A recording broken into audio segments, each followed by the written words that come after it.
નમસ્કાર મિત્રો, Gujarat market YouTube ચેનલમાં તમારું સ્વાગત છે। મિત્રો, આજના આ વિડીયોમાં આપણે રાજકોટ માર્કેટ યાર્ડના ભાવ શું રહ્યા છે તેના વિશે વાત કરીશું। પણ તે પહેલાં મિત્રો, જો તમે દરરોજના રાજકોટ માર્કેટ યાર્ડના ભાવ જાણવા માંગતા હોય તો નીચે આપેલા લાલ કલરના સબસ્ક્રાઇબ બટનને દબાવીને સબસ્ક્રાઇબ કરી લો અને પાછળ રહેલા બેલને પ્રેસ કરી લો, જેથી રાજકોટ માર્કેટ યાર્ડના ભાવનો મેસેજ તમને મળતો રહે।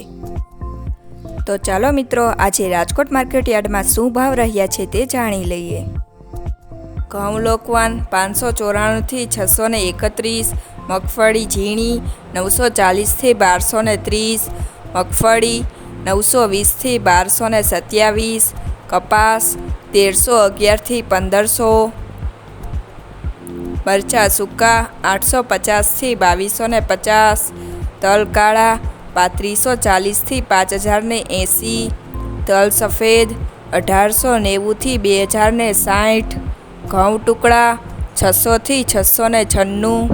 જીરું 3650 થી 3975, રાયડો 980 થી 1095, એડા 1125 થી 1226, ચણા 950 થી 1145,